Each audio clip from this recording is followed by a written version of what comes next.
Governor অর্থাৎ রাজ্যপাল এবার মুর্শিদাবাদের ঘটনার প্রেক্ষিতে কেন্দ্রকে রিপোর্ট জমা দিয়েছে। কেন্দ্রীয় স্বরাষ্ট্র মন্ত্রকে রিপোর্ট জমা দেওয়া হয়েছে এবং প্রয়োজনে কেন্দ্রের হস্তক্ষেপেরও আবেদন করা হয়েছে।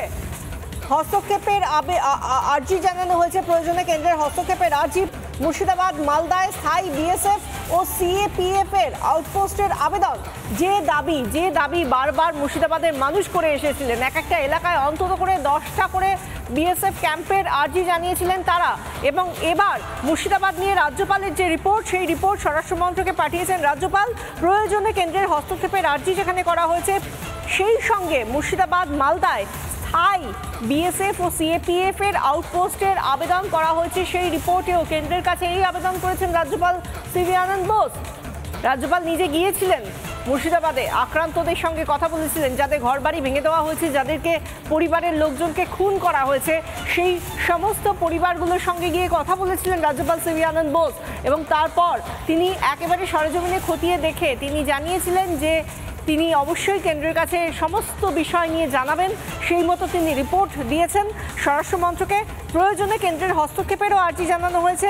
সেই সঙ্গে মুর্শিদাবাদ এবং মালদায় স্থায়ী বিএসএফ ও সিএপিএফ এর আউটপোস্টের আবেদন জানানো হয়েছে। আমাদের সঙ্গে রয়েছেন টেলিফোনের সিনিয়র এডিটর ময়ূখ রঞ্জন ঘোষ। ময়ূখ, আমরা বারবার দেখেছি যে মুর্শিদাবাদ মালদায় যাতে স্থায়ী বিএসএফ ক্যাম্প করা হয়, সেই জন্য সে এলাকার মানুষজন বলেছিলেন।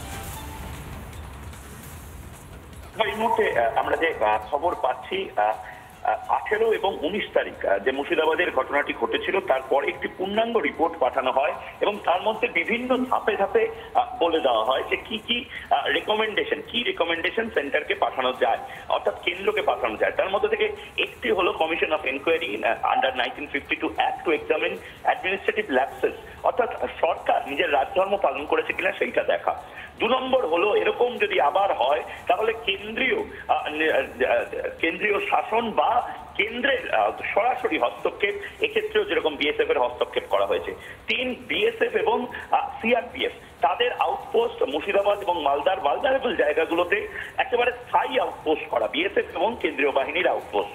4, আরো বেশি করে ইন্টেলিজেন্স কোঅর্ডিনেশন, অর্থাৎ কেন্দ্র রাজ্যের মধ্যে ইন্টেলিজেন্স কোঅর্ডিনেশন, বাংলাদেশ লাগোয়া যে জেলাগুলো রয়েছে তাতে ইন্টেলিজেন্সের এবং সার্ভিলেন্সের কোঅর্ডিনেশন।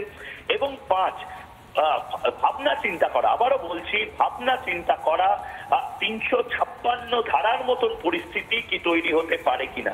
যদি সিচুয়েশন আরো ক্রিটিক্যাল হয়, যদি সিচুয়েশন ডিটোরিয়েট করে, তাহলে 356 ধারা লাগু করার মতন পরিস্থিতি যদি আসে। একদম আমাদের সঙ্গে থাকো ময়ূখ। এই মুহূর্তে আমাদের সঙ্গে রয়েছেন বিজেপি সাংসদ শ্রমিক ভট্টাচার্য। শ্রমিক বাবু, আপনাকে স্বাগত জানাই। আমাদের সঙ্গে ময়ূখও রয়েছেন। ময়ূখ, তুমি একেবারে রাজ্যপালের সঙ্গেও কথা বলেছো এই বিষয়টা নিয়ে, তোমার যদি কোনো প্রশ্ন থাকে শ্রমিক বাবুর কাছে।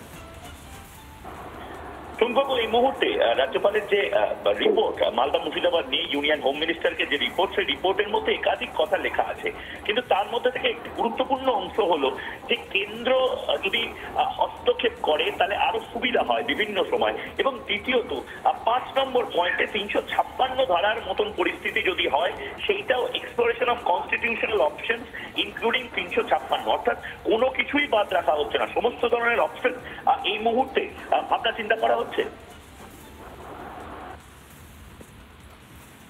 দেখুন, কোন নির্বাচিত সরকারকে 356 ধারা প্রয়োগ করে ভেঙে দেওয়ার নীতিগতভাবে আমার দল বিরোধী। কংগ্রেস ভারতবর্ষে 356 ধারাকে কার্যত একটা খেলা হিসেবে নিয়ে এসেছিল এবং যখন প্রয়োজন হয়েছিল, প্রয়োজনে অপ্রয়োজনে তারা 356 ধারা প্রয়োগ করেছে।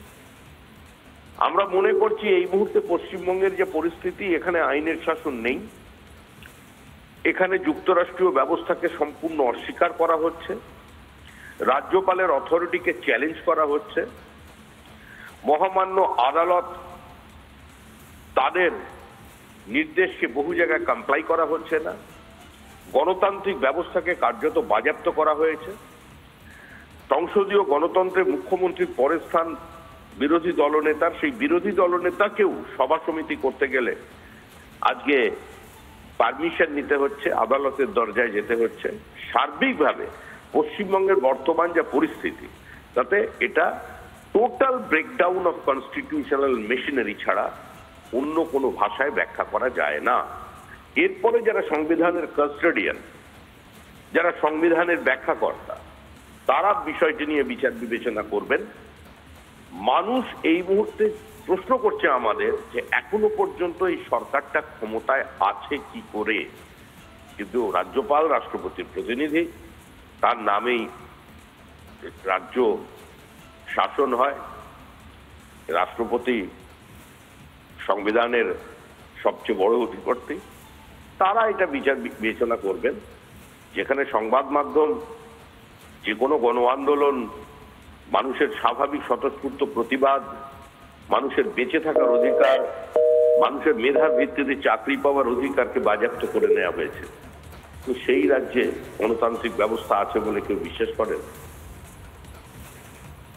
ধন্যবাদ শ্রমিক বাবুর। বিজেপির সাংসদ শ্রমিক ভট্টাচার্য আমাদের সঙ্গে ছিলেন। মুর্শিদাবাদ নিয়ে রাজ্যপালের রিপোর্ট, স্বরাষ্ট্র মন্ত্রকের রিপোর্ট পাঠালেন রাজ্যপাল। প্রয়োজনে কেন্দ্রের হস্তক্ষেপের আর্জি এবং সেই সঙ্গে মুর্শিদাবাদ মালদায় স্থায়ী বিএসএফ ও সিএপিএফ এর আউটপোস্টের আবেদন জানানো হলো এই রিপোর্টের মাধ্যমে।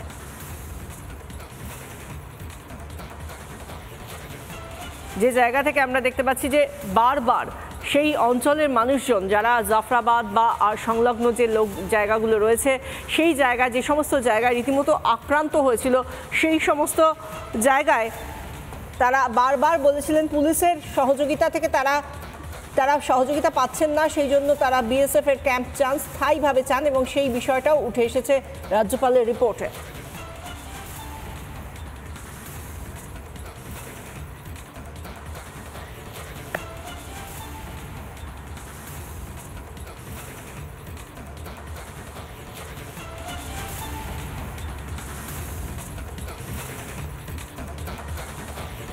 রাজ্যপালের তরফ থেকে রিপোর্ট দেওয়া হয়েছে। আমরা জানি রাজ্যপাল সিভি আনন্দ বোস মুর্শিদাবাদের ঘটনার পর মুর্শিদাবাদে যে সমস্ত জায়গাগুলো, মুর্শিদাবাদ মালদা যে সমস্ত জায়গাগুলোয় আক্রান্ত হয়েছিলেন মুর্শিদাবাদের মানুষ, এবং তারপর যেখানে গিয়ে তারা থেকেছিলেন সেই জায়গাতে কি হচ্ছে সমস্ত বিষয়টা খতিয়ে দেখেছিলেন নিজে গিয়ে রাজ্যপাল সিভি আনন্দ বোস।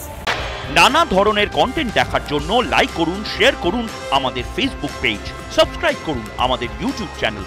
পাশাপাশি অন্যান্য ব্রেকিং নিউজের জন্য অবশ্যই চোখ রাখুন রিপাবলিক বাংলায়।